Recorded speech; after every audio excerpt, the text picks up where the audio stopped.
গ্রামীণ জীবন, ঘরের সামনেই শীতের রং, কমলা আর মাল্টার গাছ যেন প্রকৃতির ছোঁয়া এনে দেয় প্রতিদিন।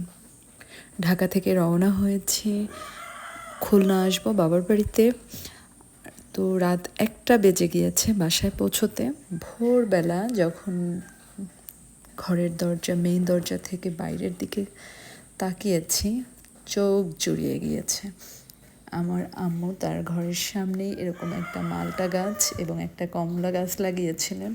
গাছ দুটো দিন দিন এত বাড়ছে এবং এত বেশি ফলন হচ্ছে, দেখতেই খুবই ভালো লাগে। বাংলাদেশে সম্ভবত কমলার চাষ কমলা এত বেশি ভালো হয় না, কিন্তু আমার আম্মুর এই গাছটাতে প্রচুর পরিমাণে কমলা ধরেছে, মালটাও ধরেছে বেশ।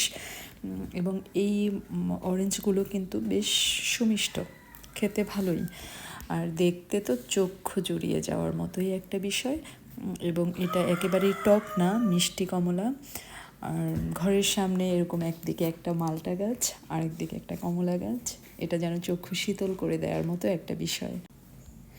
প্রকৃতির মাঝে সময় থেমে যায় না, সে নিজের ছন্দে এগিয়ে চলে। একটু সবুজ, একটু কমলা, জীবন এতটাই সহজ হতে পারে, তাই না?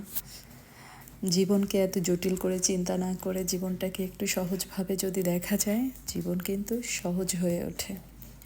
তো বাড়ির সামনে এরকম সবুজ, এত এত গ্রিনারি দেখতে সত্যি খুবই ভালো লাগে। আর গ্রামীণ জীবন খুব সহজ সরল জীবন, কিন্তু খুবই আবেগঘন এবং প্রাকৃতিক সৌন্দর্যের মধ্যেই যেন আমরা নিজেদেরকে একটু একটু করে খুঁজে পাই। এখানে একটা চাল কুমড়া গাছ, কি সুন্দর কুমড়া ধরে আছে, ভীষণ ভালো লাগে। আম্মুর এই বাড়িতে সব ধরনের ফল গাছ আছে, মাশাআল্লাহ। এবং আমার আম্মু বা আব্বু যে গাছটাই লাগায় সেই গাছে এত বেশি ফলন হয়, মাশাআল্লাহ, শুকরিয়া।